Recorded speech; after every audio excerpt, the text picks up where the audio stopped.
Hey guys, Kirk Ream here from Transformation Training and Fitness. Wanted to show you an exercise today that's extremely important. If you know the general functions of the body, you have the body needs to push things, needs to pull things, needs to change elevation like squats, lunges, things like that. Locomotion, hip hinge. Locomotion would be running, agility drills, things like that. Hip hinge, which we talked about in a couple videos ago, the importance of hip extensions, working the glutes, the posterior chain, but also rotation. All right, so that's kind of left out. A lot of people train what's, I would say, linearly. I should have worked on that. Linearly, and that means they're always training in this one plane. All right, so in front of them, curls, presses, all that kind of thing. But life is actually lived rotationally. So even when we walk, our body's actually rotating a little bit. As we step with our left foot, our body and our right hand comes out, our body's actually rotating a little bit. So we want to make sure we train that properly.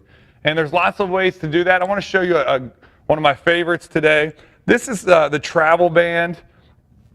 They make these, and we use these in 48-inch bands, but this is the travel band, which is about 2 feet long. It's perfect because it's very light, very portable, comes with the handles. The cool thing about it is if you have a bar like this, which I'm going to show you, you can wrap it around and use it there, but it also has this built-in door attachment, so you can just throw it in your door, in your hotel room, at your house, wherever. So it's really versatile, really affordable. This thing probably costs about $19 to $20, $25, something like that. So the rotational work that I'm going to show you here, I'm just going to loop this around, and there's a couple variations of this, but what we're going to do to start is we're just going to come out here, and the proper distance would be, you want to get the band, some tension on the band, stand up nice and tall. You're not going to lean into this. That's one of the problems you see people doing this. They kind of lean into it. That's not what we're trying to do. Standing up nice and tall, stomach tight, and you're going to press your arms out away from your chest. All right, so my arms are straight, my stomach is tight. The right distance would be when you can feel this pulling in your stomach, all right? The tension in your stomach. And again, I don't want to lean into it. I want to hold right here. So the first variation would be just hold, maybe count to 3 or to 5, come back in, press back out, all right? We call that a core press. All right, again, don't round out here, shoulder blades back, good posture, in, back out. Okay, once you do that, and you can feel that working, now we want to add some little rotation. So I call this shoulder to shoulder or wall to wall. Imagine you're in a closet, all right, and the walls are right here, and all you can do is rotate side to side.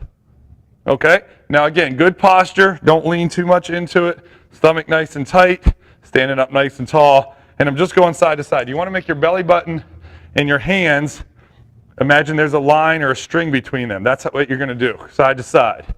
From there, what we want to do is add the bottom half. Okay, so now we want to rotate on that back foot. Here, let me step back a second. You don't want to over-rotate with your feet flat. All right, that's going to put too much pressure in your lower back. That's why I'm saying just from shoulder to shoulder is good to start. Now, on the last variation that I'm going to show you right now, we want to pivot on that back foot. Pivot here. Pivot here. See the rotation here? That's important. That changes it a little bit, makes it a little bit more full body. Rotate here. If you're into rotational sports, tennis, golf, baseball, softball, things like that, that's a great exercise. Now, how do you progress that? You can change intensity of the band. You can pick up speed. Another way to do it you would be doing the same progressions with 2 bands. Okay, so that's one way to do it. That's going to be a lot harder. If you have your hands together, even I have to step back here with this yellow band, same thing now with 2 bands. All right, that's one way to progress it. That's where you're holding both handles with both hands, okay? But what you can also do is make that separate. And when you hold those bands individually, that's going to light up your core. It's also going to get a nice little tension through your chest there as you're pulling this apart.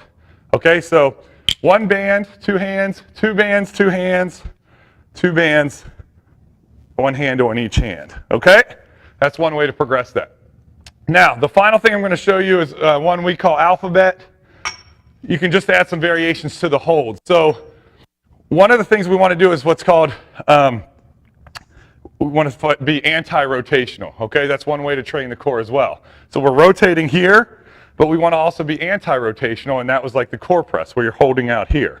One way to kind of add some variety to that is what we call alphabet, where you get out here, stomach's tight, and then you're just going to trace the alphabet. A, B, C, D, E, F, G, and so on, okay? Make sure you're doing both sides. You don't want to be off balance. You want to be equal in that. Another thing you can do is what we call 80s, 8-0, 8-1, and so on.